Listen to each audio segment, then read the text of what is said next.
switch over. Get ready, this video will involve lots of gold.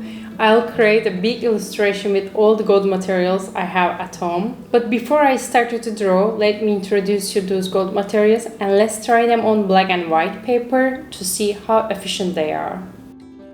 First one is a gold pen from Uniball Signo. I use it quite often and I love the shade of it.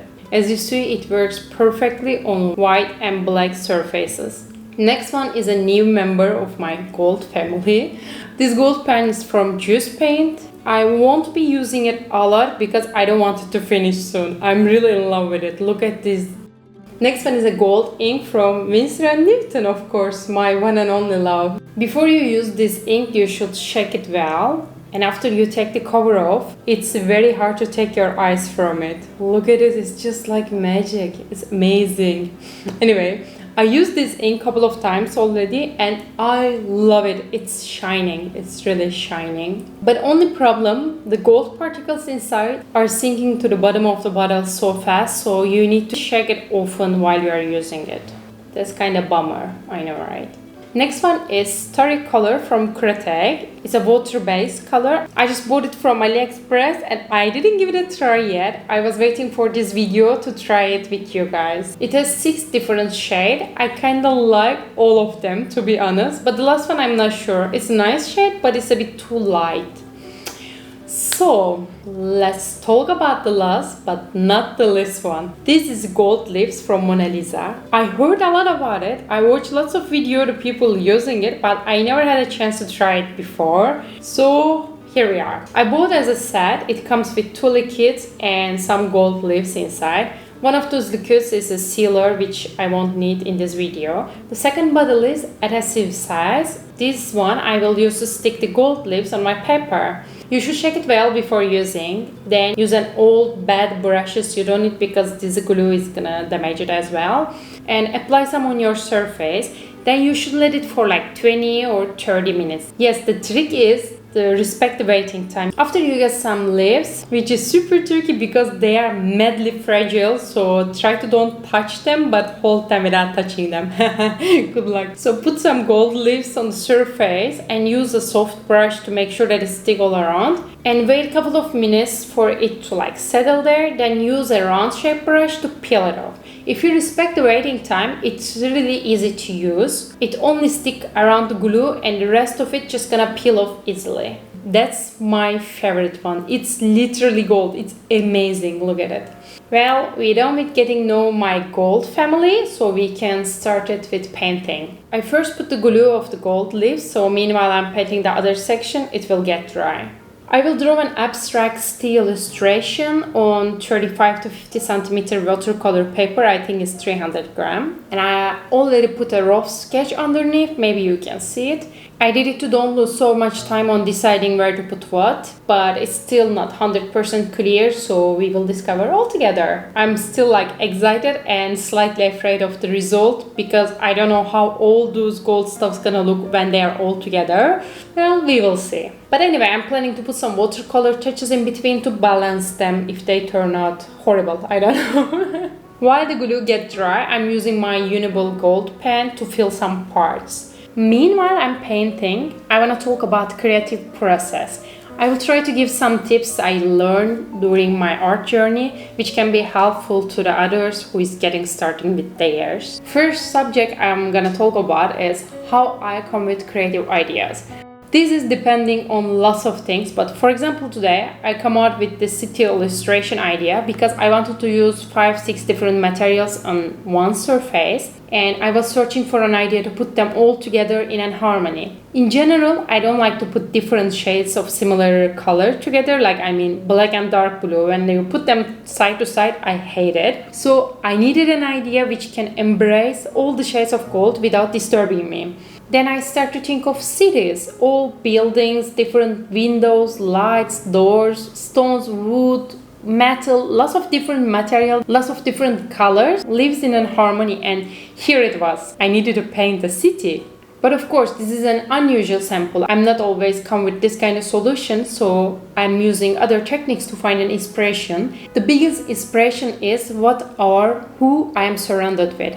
like the people around me, their skin tone, their hairstyle, their tattoos, their clothing, their eye color, their smile, their character. Whatever I find charming about those people or the objects around me, whatever original in them, I'm just taking it as a base and build my art up to this base. If that doesn't work, I just take a look at old pictures and drawings or listening an old playlist of mine to find back the inspiration. You know, it's like listening an old song, and when you hear it again, it's just reminding those first times that you hear these songs. It's kind of the same sensation actually. The muse stays still in some moments and you just need to bring it back. And looking at the old stuffs or hearing the old stuffs, it really helps me to find my inspiration again. Second topic is how to draw an idea.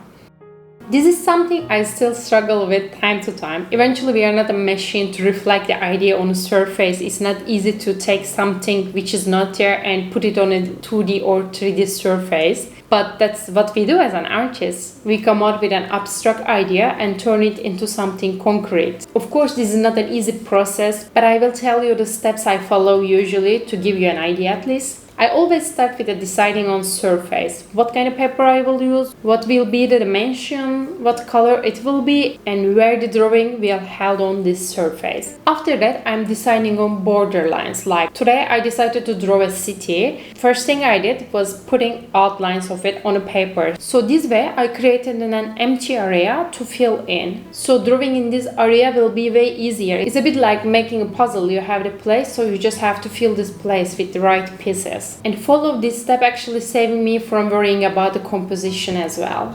Like in this drawing, if I have a specific building in my mind, like I definitely want to draw something like this, I start with putting it in the middle of the drawing and nesting other buildings around. I'm letting my main building lead me through the rest of the drawings. But if I'm not sure which kind of style I'm gonna go for, I start from the corners or the backgrounds, like the places that not gonna take too much attention, and I slowly start to draw and try to find out what will look cool. For example, I start with a simple shape, add a window, add a door. And the next house, I try to put a character in, like this house is a simple one, the next one gonna be a fat one, then an old one, then a fancy one, then a skinny one. You got the point, I guess. I'm just putting characters in these pieces I draw, so it's leading me to have original results. If you ask how to come with original ideas, I should say there is no clear answer to this question. At least I don't have one. Unfortunately, inspiration is not always hanging with me. But in these points, when I have to create something, I have some little tricks which mostly works with me. For example, if I have nothing original in my mind, I just go upside down. I mean, I do exactly opposite of what I have in mind. For example,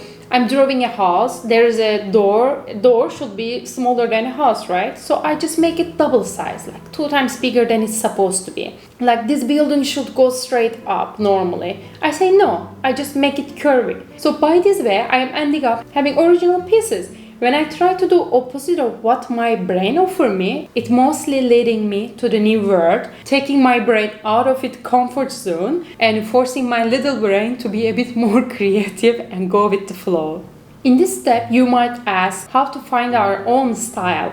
In this painting, I already had a purpose. I wanted to show you all my gold materials, so it led me to this idea. But normally, of course, that's not the case. So I have some steps I follow. I start with deciding on my color scale. I go with 3 colors mostly and mix them together or add some water or add some white and black to have different shades of them to create my own unique palette. There are lots of ways to be creative and most of them are quite personal, most of them up to that individual. So I cannot actually tell you how to be creative, but I'm just gonna share what works for me and hopefully it's gonna work for some of you as well.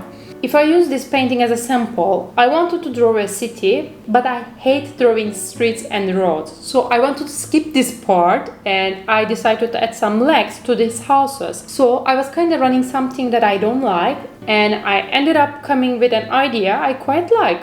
When you have more material, you can come up with more alternatives. Those materials can be anything you fill your spirit, your heart and your brain with. When you enrich yourself, you will enrich your art also.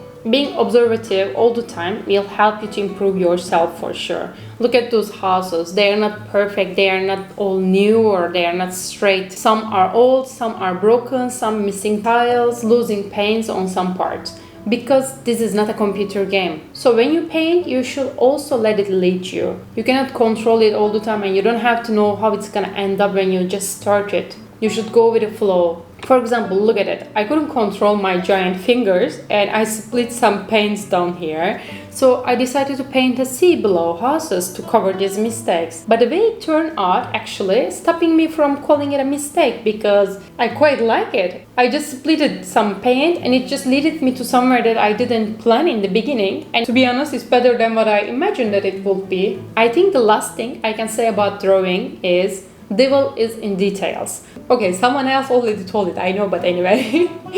Look at those electric cables I'm adding between the buildings. Even those is like little tiny touches. It makes these houses alive. It gives a spirit to them, showing us there are people living in these houses. I think to sum up, I can say even it's just stone, there is life inside. And when there is life inside, there is never perfection. There is asymmetry, there is dirt, there is oddity. But there is a harmony in between, and that's make an illustration beautiful. That's my idea at least. Yeah, I'm talking super deep today, I realize also.